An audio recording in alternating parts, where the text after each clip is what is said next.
Ladies and gentlemen, today we are going to work on the flange plate in activity 5.5a. So here's our flange plate instructions on page 10. You need to have that open. So basically, these instructions right here do a very good job of walking you through making this part. So we're going to follow them pretty much step by step. Create a sketch based on the image above. They are referring to this image here. So some important things to keep in mind. Right here, there is a red dotted line. That is going to be our axis of rotation. And we need to make sure that we draw this in as a line from really any place. We're going to start by drawing from right here where my mouse is. That's going to be our origin. And we're going to draw this sketch right here.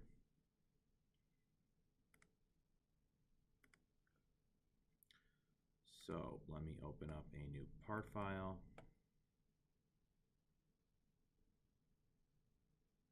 Sorry, I probably should have had that open before I started.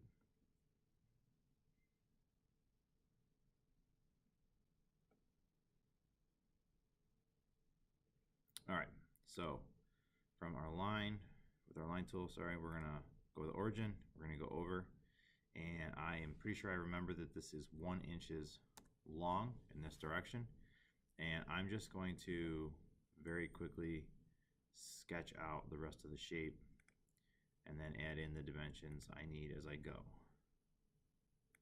making sure that all of my lines are either horizontal or perfectly vertical. That will just make my life so much easier as we move along. So we'll go back. Oh, and actually what would be really good to do is I'm going to draw that line in right now, because I think what I'll do is I'll start by dimensioning the distances that reference this line. It's a good place to start. So if I go back to my drawing, so from our axis of rotation, I know from here to the bottom is 0.375. From here to this, I guess you could call it a little shelf, is 1. And from our axis all the way up to the top is 2.5. So I'm going to dimension those three real fast before I forget. Okay, there's that one. 1, and then all the way to the top.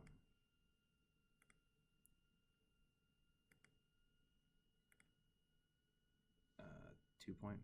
I think that's correct. Yep. Okay.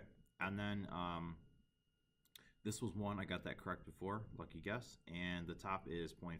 And that's going to take care of our sketch. So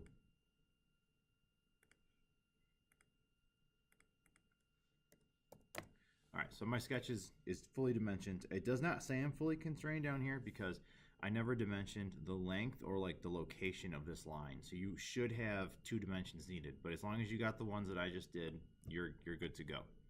So we're going to finish our sketch. We are going to revolve,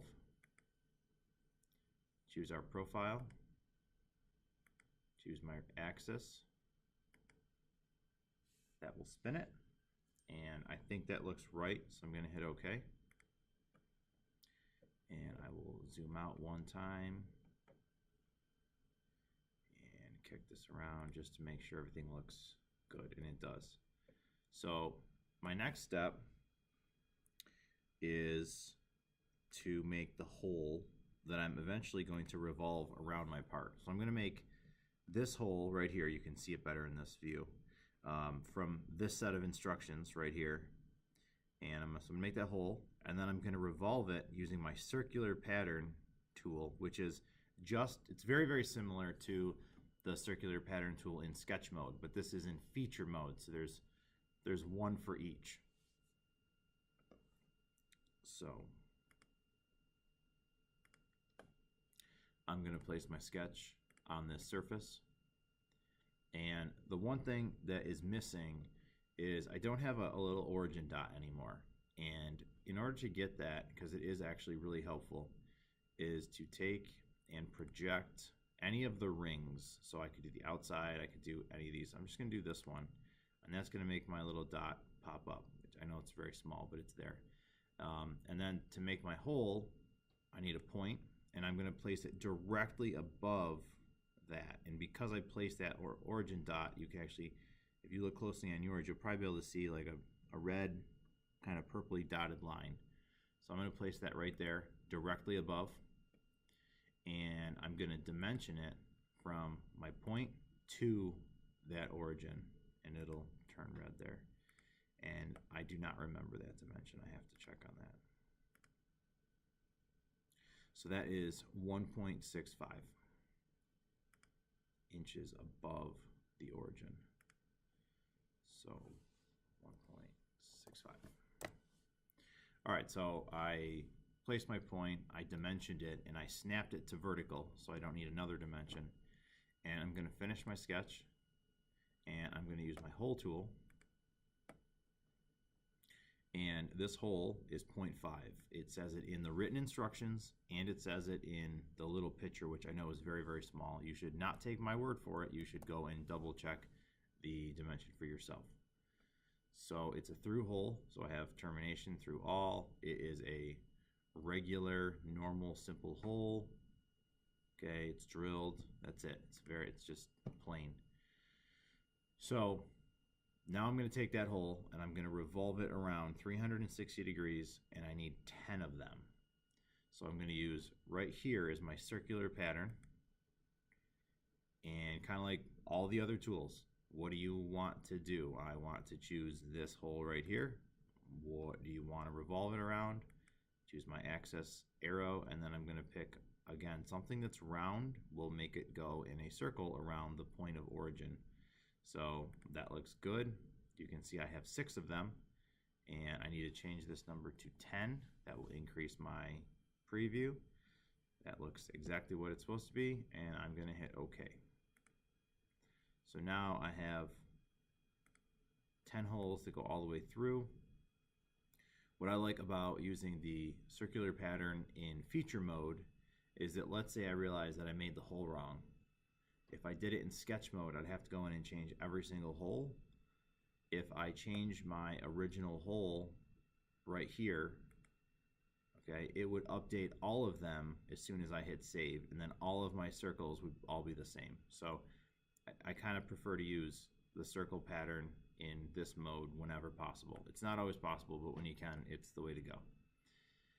And then the last step for this part is to make a little notch right here. It's very small.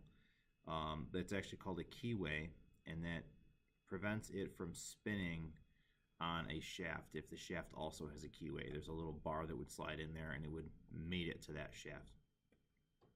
So that is step 4 right here. The notch in the center hole is approximately 0.2 inches square and goes all the way through the part.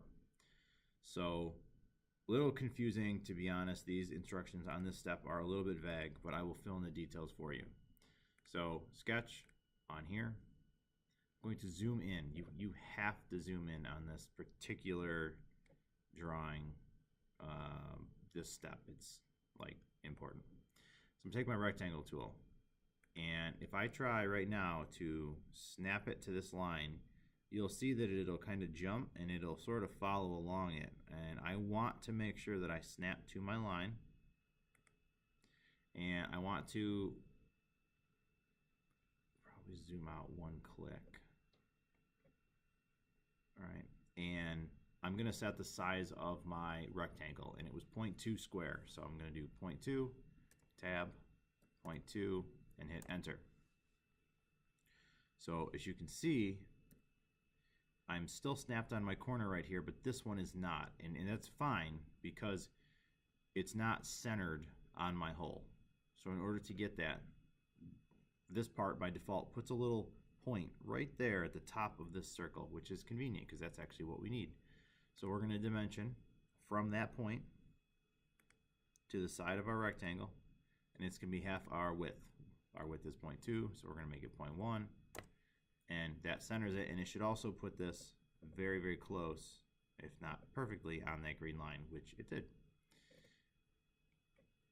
So now I'm going to take this area and I just want to cut it through, finish my sketch, hit extrude, select my shape, make sure that I am in fact cutting, and I don't want to use distance, I want to use all, and that's going to make it go all the way through. And I hit OK, and I should grab my free orbit and make sure that it goes all the way through just like that. So to finish this part up, make sure that you apply the material. Steel is fine, something like that. Make sure that you save it. This is the flange plate in activity 5.5A, and then you can move on to the next one.